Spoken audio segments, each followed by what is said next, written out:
kind of already talked about this. You want anything else? Security. Let's see. Yeah, the Android, like I said, there's a lot of different versions out there, and they all have different models. There are security things in it.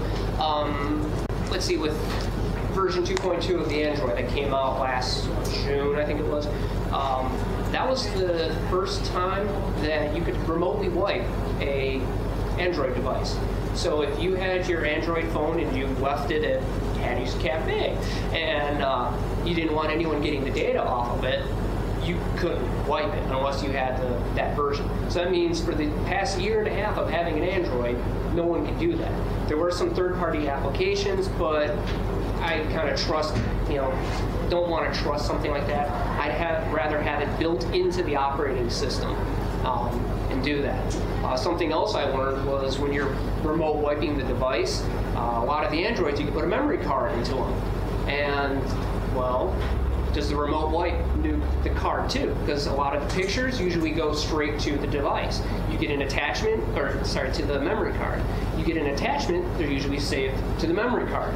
Well, if you wipe the phone, I still have a memory card full of data. The remote wipe, there's nothing definitive from Google saying that we're going to wipe the card. It seems to be a carrier option or a third-party option. I've seen conflicting data on that. So you have to take that into account too. The iPhone obviously doesn't have a memory card, so you don't have to worry about that. Along the line of security, can you just talk in general real quickly on what is stored on the phone and what is actually in your carrier's computer? And then if they wipe your phone, can you still keep your contacts when you get a new phone? That's, the selective wiping. I don't think there's any built-in, like there's no Apple, there's no Google, there's no Microsoft thing for selectively wiping the phone. So if you have a personal phone that you've tied to your work's network and for whatever reason they fire you or you leave, if they issue the wipe command, your stuff is gone, and in addition to their stuff. Like, oh, that isn't a great idea. The only one I know of that has any kind of separate, there's a iPhone app that will let you break apart, saying, this is my stuff, this is work stuff, and if a remote wipe is issued, nuke only the work stuff. Again, that's third party. I've not actually used it. It's just something I've read about. I assume there's something out there like that for Google or for the Android. I've not seen it.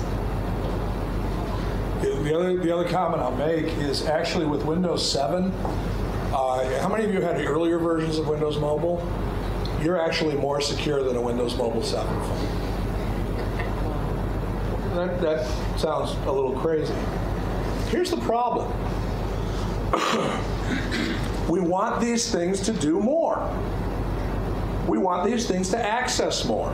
We want them to do it seamlessly. We want them to come up. We want them to come up with neat little animations. We want them to use wireless networks. We want them to do all these things that by definition open security. And from a market standpoint, if you look, and we'll show some numbers, BlackBerry's numbers are not great in terms of sales. They're going down. The Google, the Droids, and the iPhones are going up. Okay? So the security, the businesses love to talk a good game, but the customers or whoever's making the final purchase decisions, yeah, but I don't get Angry Birds on that one.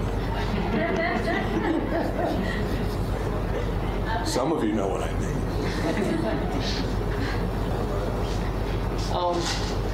Yeah, apps, that seems to be all the rage anymore for programming. You get 70 cents, I think, for every iPhone app that's sold. For every $1 app, Apple keeps 30 cents, so you sell 10,000 of those. Well, it's a pretty good chunk of change coming back to an iPhone developer. Google has a pretty similar arrangement. The developers get a good kickback on any of the devices. You get that one-hit Sudoku program that sells 1 million copies. made out pretty good for the year. And so that's the general trend we're seeing. There's a lot of iPhone developers still. There's a lot of Android. And actually for the period of time they've both been around, the Android is growing faster. From a developer standpoint, the Android environment is a lot more friendly. You can do a lot more things. It's more open. With iPhone, it's a very, very closed environment. You cannot do anything directly with the hardware.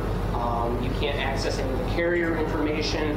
And actually, the way the programs are written, every iPhone application has its own little box, and that's all the application can know. So if you write an application to one of the services to upload files online, let's say you got an email with a photo you want to upload to the hosting service. Well, you can download that app, or you download the photo in your email. You switch over to the application upload, and you can't see the body because everything is segregated. So it's a little bit different as far as programming goes. But then, yeah, the Windows 7, again, it's more developer friendly than it is user. I know a lot of the developer friends that like working with it because it uses a very common Microsoft programming language. So it makes it very easy to write for them, which is just not many people buying it. And the BlackBerry, it's a much smaller one. And that's mostly, it's driven by business products, as that's really the market that's using them. Don't have too many Angry Birds for BlackBerry. Have you heard anything else about? I know not too long ago I read an article that said RIM was considering allowing Android's apps to run on the BlackBerry platform. I think they both use Java as their core, so it wouldn't be that far off. I think it was kind of through virtualization in a sense. You know anything of whether they've gone any further with that? I haven't heard of it, but it wouldn't surprise me. I think the biggest challenge you've got is, on the one side of the fence, the one thing that RIM has going for it is security. Yeah. And like Kevin was saying, the one thing that the Droid has going for it is it's completely open. So my suspicion is RIM won't sell out their security because it's the only card they've got in this business. Yeah. So if they do an emulation type of thing, it's going to be a limited emulation. So not all Droid apps will port over. Yeah. But they've got to do something because their numbers are not good. To give you an idea, you ever remember Sam Hayes? Was with us till about a year ago or so. Okay, he's now developing Google or Droid apps on the side. He's all a quiver with that, and he's doing emulators, all that kind of stuff. Yeah. So he was telling me on one side of the fence how he's doing some calculators and he's trying to figure out how to do a flight emulator. Then you got my son-in-law who's got a Droid machine, and he's downloaded apps that make fart sounds if you draw your finger across. Same development platform. Okay? Unfortunately, I know which one's going to get more downloads.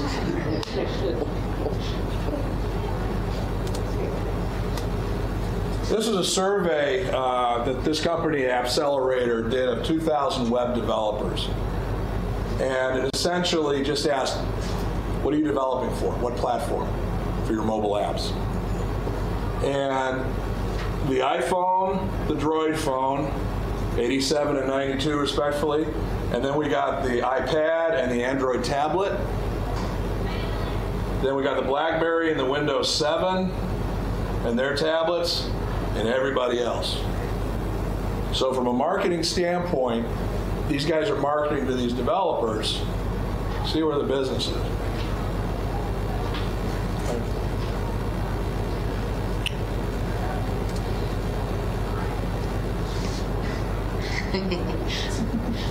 It's a just a picture of all the different devices out there. The iPhone, which kind of looks like Steve's over there. The second one is a Windows Phone 7. That is I think that was an Android, that was a X2, the newer Motorola one. And over on the right is RIM's grasping for life BlackBerry Torch. It's the newest one that they've put out. Yeah, and say, going back to HIPAA, what is the cost of a doctor losing that MRI? All right, what is he going to pay in HIPAA fees? One of the big things is, what if you work for a government defense contract? You have your BlackBerry and say you've got a schematics for one of the U.S. fighter planes. Okay, you lose your phone. How much are you going to get fined for that? How many millions of dollars? There's also the cost of you have a sales guy who loses his phone, damages his phone, whatever. All right, he's in Chicago. He doesn't have a phone. All right, I just paid how many thousands of dollars to send him out there to go talk to a client. I can't send him email anymore. I can't call him anymore. He can't keep up to date. What's the cost of that salesman doing nothing out there? So, I mean, there's a lot of costs involved in losing one of these devices. So let's add a fun little scenario to this. And let's keep it in the HIPAA world. So we've got a medical practice which has 10 doctors. You try telling those 10 doctors which phones they can buy. Ain't gonna work. Because they just saw this, they just got off the airplane, so they read an airline magazine. Great. So they want the latest and greatest regardless of what the impact is. And HIPAA, part of the issue is audits. And part of the audit is the security of your data. And you can sit there all you want to and say, our data is secure because here's how we guard our server. Here's how we guard our email. Here's how we guard this. Once it gets over there, And that's slightly okay if you're sending it to a third party. Because if that third party signs off and says, yes, we are HIPAA compliant, well, okay, you could say you still have the responsibility to prove it, but the overall onus is on them.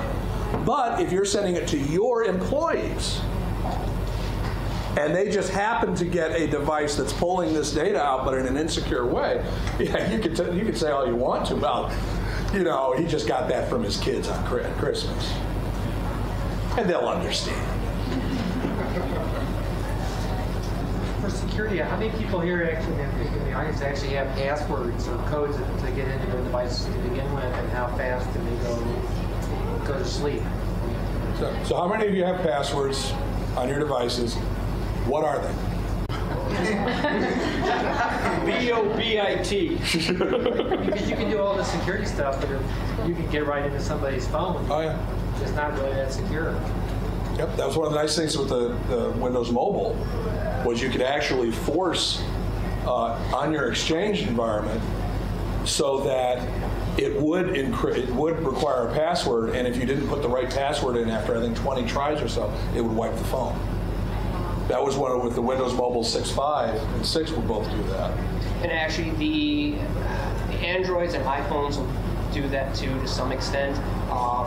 There are certain qualifiers you can put in that passcode. Like you can say it has to be minimum of 7 characters, or it has to be 7 points you touch or something like that. There's a lot of complexity that you can add and then enforce. The newer devices, not all of them support that. So you can have, say, okay, if your iPhones or all the devices connected to this Exchange server have to have a passcode. Okay, great. It has 4 characters, no letters, numbers, anything. All right. I guarantee you most of the passwords that anyone's going to use, 1, 2, 3, 4. That's just what ends up happening. They probably put it to deep now. Yeah. So it's one of those, you can enforce some of that things, but people are going to take the easy way out of it.